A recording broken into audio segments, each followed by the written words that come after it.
محکمہ school education کے allowance دینے کے قواعد و ضوابط پر بھی اعتراضات ہیں۔ اساتذہ کے لیے 50,000 روپے سے 12,000 روپے تک الاؤنس منظور کیا گیا تھا۔ اور یہاں ہم کو بتائیں کہ بسنت میں 1 ماہ باقی پتنگوں اور ڈور سازی کا عمل شروع نہ ہو سکا۔ ڈی سی آفس میں دی گئی درخواستوں پر تصدیق کا عمل جاری۔ کائٹ فلائنگ ایسوسی ایشن کا دوسرے شہروں سے پتنگ منگوانے کی اجازت کا مطالبہ، ادھر پتنگ بازی کی مشروط اجازت دینے کا کیس، آئی جی اور سی سی پی او سے محفوظ بسنت کے لیے اقدامات کی رپورٹ طلب کر لی۔ بسنت میں 1 ماہ باقی رہ گیا لیکن پتنگوں اور ڈور سازی کا عمل شروع نہ ہو سکا۔ کائٹ فلائنگ ایسوسی ایشن نے دوسرے شہروں سے پتنگ منگوانے کا مطالبہ کر دیا۔ کائٹ فلائنگ ایسوسی ایشن کا کہنا ہے کہ مٹیریل نہ ملنے اور خراب موسم کے باعث تیاری متاثر ہو رہی ہے۔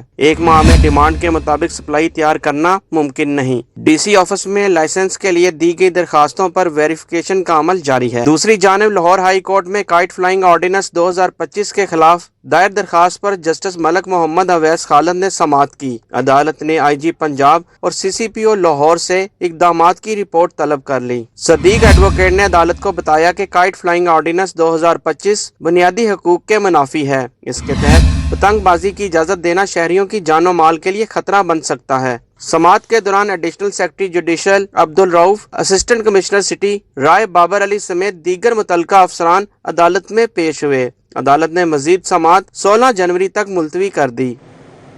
لاہور ہائی کورٹ اور متحدہ عدالتوں میں دن بھر ہونے والے اہم کیسز کی سماعتوں کا احوال اس رپورٹ میں۔ ہائی کورٹ میں سانحہ 9 مئی سے متعلق انسداد دہشت گردی مقدمات میں اہم پیش رفت سامنے آئی ہے۔ Chief justice Lahore high court justice Aalia Neelum کی منظوری سے 2 رکنی خصوصی ڈویژن بینچ تشکیل دے دیا گیا۔ 2 رکنی بینچ جسٹس سید شہباز علی رضوی کی سربراہی میں کام کرے گا۔ جسٹس تنویر احمد شیخ بھی بینچ کا حصہ ہوں گے۔ روسٹر کے مطابق 2 رکنی بینچ 9 جنوری سے 28 جنوری تک، پیر سے جمعرات تک انسداد دہشت گردی سے متعلق مقدمات اور اپیلوں کی سماعت کرے گا۔ ہائی کورٹ میں یوٹیوبر رجب علی بٹ کے وکیل میاں علی اشفاق ایڈوکیٹ کے لائسنس معطلی کے خلاف دائر درخواست پر سماعت ہوئی۔ عدالت عالیہ نے پنجاب بار کونسل سے میاں علی اشفاق کے لائسنس معطلی سے 6 جنوری تک متعلق مکمل ریکارڈ طلب کر لیا۔ جسٹس ملک محمد اویس خالد نے میاں علی اشفاق ایڈوکیٹ کی درخواست پر سماعت کی۔ لاہور ہائی کورٹ میں بھٹا مزدوروں کی بازیابی سے متعلق کیس کی سماعت۔ عدالت نے مزدوروں کے بیان کی روشنی میں انہیں بھٹا مالک کے ساتھ جانے کی اجازت دے دی۔ جسٹس محمد جواد ظفر نے کیس کی سماعت کی۔ باغبان پورہ میں ثقافتی پروگرام کے دوران نقدہ کوکا گانا پر فراز امجد قبال کے خلاف مقدمہ درج کرنے کا معاملہ۔ فراز امجد قبال عبوری ضمانت کے لیے سیشن کورٹ پیش ہوئے۔ عدالت نے 13 جنوری تک ضمانت منظور کر لی۔ پولیس سے تفتیش کا ریکارڈ آئندہ سماعت پر طلب کر لیا۔ ایڈیشنل سیشن جج شازب ڈار کی عدالت میں فراز امجد قبال کی درخواست ضمانت دائر ہوئی۔ اینٹی کرپشن کورٹ میں 9 سال پرانے محکمہ جنگلات کیس کا فیصلہ نہ ہو سکا۔ عدالت کا اظہار برہمی، کہا 8 جنوری تک سرکاری گواہان پیش نہ ہوئے تو ملزمان کو رہا کر دیا جائے گا۔ اینٹی کرپشن کورٹ کے جج جاوید اقبال وڑائچ نے سماعت کی۔ پینٹ شرٹ خراب سینے پر بند روڈ کے ٹیلر علی احمد کے خلاف 50,000 ہرجانے کا دعویٰ دائر۔ صارف عدالت نے درخواست گزار کا موقف سننے کے بعد ٹیلر کو 26 جنوری کو طلب کر لیا۔ کہ وزیر اعلیٰ پنجاب مریم نواز سے نیشنل ورکشاپ بلوچستان کے وفد کی ملاقات۔ وفد میں بلوچستان کی تعلیمی اداروں کے طلباء بھی شامل۔ وزیر اعلیٰ نے طلباء کے لیے لیپ ٹاپ کا تحفہ پیش کیا۔ ایوان وزیر اعلیٰ میں ہونے والی ملاقات کے موقع پر طلباء و طالبات نے وزیر اعلیٰ مریم نواز کو بلوچی چادر پہنائی۔ طلباء کے وفد نے دورہ لاہور اور وزیر اعلیٰ مریم نواز سے ملاقات کو یادگار لمحہ قرار دیا۔ وزیر اعلیٰ مریم نواز نے بلوچ طلباء و طالبات کے سوالات کے جوابات بھی دیے۔ وفد کی آمد پر خوشی کا اظہار کیا۔ طلباء کے وفد نے وزیر اعلیٰ کے عوام دوست منصوبوں کو خراج تحسین پیش کیا۔ وزیر اعلیٰ مریم نواز نے کہا کہ پنجاب میں محروم افراد کے لیے خصوصی ہیلپ لائن شروع کر رہے ہیں تاکہ علاج معالجے کے لیے فوری مدد کی جا سکے۔ کرائم سین پر سب سے پہلے ڈرون پہنچ جاتا ہے، پنک بٹن دبانے پر پولیس فوراً پہنچ جاتی ہے۔ پنجاب میں اب مائیں، بہنیں، بیٹیاں محفوظ ہیں۔ وزیر اعلیٰ special initiative for stroke management کے حوالے سے اجلاس وزیر اسپیشلائزڈ ہیلتھ خواجہ سلمان رفیق نے صدارت کی۔ ریفرل سسٹم، ایمرجنسی رسپانس اور جدید علاج پر بریفنگ دی گئی۔ Chief minister special initiative for stroke management کے حوالے سے وزیر اسپیشلائزڈ ہیلتھ خواجہ سلمان رفیق کی زیر صدارت اجلاس منعقد ہوا۔ اجلاس میں صوبے بھر میں اسٹروک کے مریضوں کو بروقت اور معیاری طبی سہولیات کی فراہمی، ریفرل سسٹم، ایمرجنسی رسپانس اور جدید علاج کے طریقہ کار پر تفصیلی بریفنگ دی گئی۔ خواجہ سلمان رفیق کا کہنا تھا کہ اسٹروک کے مریضوں کے لیے فوری اور مؤثر علاج کو یقینی بنایا جا رہا ہے۔ خشک اور سرد موسم کے باعث بچوں اور حاملہ خواتین میں موسمی بیماریوں میں تشویشناک حد تک اضافہ ہونے لگا۔ شاہدرہ میں واقع سوشل سیکیورٹی اسپتال کی او پی ڈی اور ایمرجنسی میں روزانہ مریضوں کی تعداد غیر معمولی حد تک بڑھ رہی ہے۔